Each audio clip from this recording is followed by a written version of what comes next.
So, today you're going to learn how to go from the intermediate levels of English up to the advanced levels of English. Okay. But first of all, what does it mean to be at the intermediate level of English versus the advanced level? Let's quickly take a look. If you're at the B1 level, that essentially means that you can understand the main points of basic and common situations. So, that could be subjects related to work, school, leisurely activities. You can understand them and express them on a basic level. If you're at the B2 level, you can do the same thing, except you can do it with a wider array of different subjects. If you want to get up to the C1 level, that means you can understand a wide array of different subjects, and you should be able to understand it and articulate them in a spontaneous manner. And now with C2, you can understand all of this and articulate it in a spontaneous manner, but you should also be able to have a deep understanding of advanced grammatical rules and advanced literary devices, such as oxymorons, puns, and advanced idioms, to name a few. Now, according to experts, the recommended amount of study hours to go from the B1 level of English up to the C2 level of English will probably be somewhere between 500 to 700 hours of studying. Of course, people can achieve this in less or more time, but this is just to give you a rough idea of what to expect. If you want to go from B1 to C2, you're going to have to improve your reading, your listening,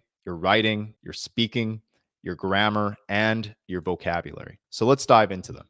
If you're going to want to go from the B1 level to the C2 level of English, you're going to need to read texts about subjects that you are unfamiliar with, things that you don't know very much about. It's very easy nowadays to find resources to do this. You can simply go on the internet and search for topics about literally anything. For example, if you don't read a lot about politics or if you don't read a lot about sports, you can choose either of those subjects and then try your best to understand what is being conveyed based on the context that you're given. As you're reading these texts that you are a little bit less familiar with, try to use your best judgment. If you don't understand what a word means, or if you do not understand what an expression means, try to guess what it means based on the context that you're provided with. Do not try to look up every single word you don't understand, or else this can get a little bit frustrating and it will not be very time efficient. Now, let's look at how to get your listening skills from the intermediate up to the advanced level of English. First of all, listen to subjects that you are less familiar with, similar to reading. But as you're listening to the subjects that you are less familiar with, I want you to pay really close attention to advanced words that you're not familiar with and literary devices in English and how they're used. This involves what we would call wordplay. A simple example of this could be an oxymoron, such as, "This is terribly good." Now, terrible means bad and good means good, but in the form of an oxymoron, using this literary device in English, it means that something is very good. It's terribly good. It's very good. Little things like these are what you really need to pay attention to when you're listening in English. Another thing that you need to do when you're practicing your listening is make an honest effort to understand all of the different accents of the English language. Why is this important? Well, if you ever go to a big city anywhere in the world in an English speaking country, there are going to be people in that big city from all over the world. You may encounter someone who is from India and speaks English with an Indian accent. You may encounter someone from China who speaks English with a Chinese accent. You want to have a strong enough command for the English language where you can understand people of all different backgrounds. And finally, when you're listening, pay really close attention to how well-spoken people in the English language apply advanced grammatical rules. I'll talk more about grammar later in this video. Let's talk about how to get your writing skills from the intermediate level up to the advanced level. You need to apply your observations from reading and listening into writing.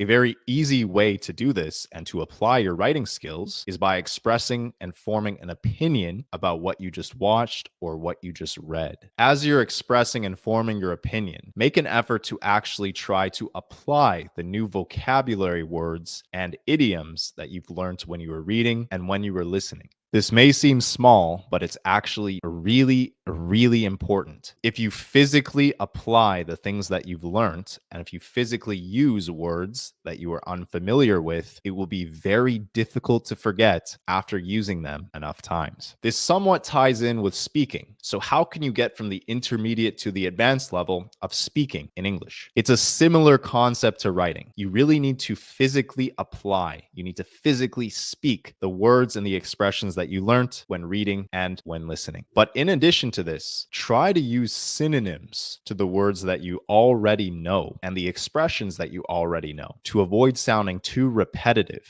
It's important to note that all advanced speakers of the English language have a wide array of vocabulary. They do not overuse words such as literally or very. It's okay to use these words in moderation, but you should not be using them every single sentence that you say or that you write. Something that will help you with speaking is to find a role model. Find someone whose style of speech you want to emulate. From there, you can constantly adopt new words and new expressions that you want to adopt into your own arsenal of English vocabulary that you can use to speak. Next, let's look at how you can improve your grammar. Something that is tricky for people learning English as a second language is paying attention to the advanced ways that one can use the past, the present, and the future tenses in the English language. You really need to pay attention to any conditions that are used, particularly in storytelling in both spoken and written English. However, do keep in mind that even native English speakers do not speak with perfect grammar, typically write with perfect grammar either. To find sources with good English grammar, I would recommend that you use texts that have been published as opposed to interviews and podcasts. With interviews and podcasts, especially if it's live, people are going to make mistakes. With a published article, an editor has probably proofread the article on several occasions and made sure that the grammar is fairly well written. You can use that as a base, and then you can apply your observations from there with your writing and with your speaking. Now, finally, vocabulary. Now, it's recommended by the experts that you should have at least 5,000 vocabulary words in your arsenal to be at the C2 level of the English language. However, it's important that you also have a very extensive active vocabulary and not just an extensive passive vocabulary. If you can understand everything in English, but you can't use everything in English because you've never practiced pronouncing it or expressing yourself enough, then you can't really become a fluent English speaker at the C2 level. When you learn words, focus on physically using what you learned, and it will be almost impossible to forget if you've used it so many times that you couldn't forget even if you tried. And those are the 6 ways to go from the intermediate level of English to the advanced level of English. If you have any questions, feel free to reach out on Instagram and I will respond. And if you want to test your current level of English, I will leave a link in the pinned comment below for you to take that quiz. That's all. Until next time.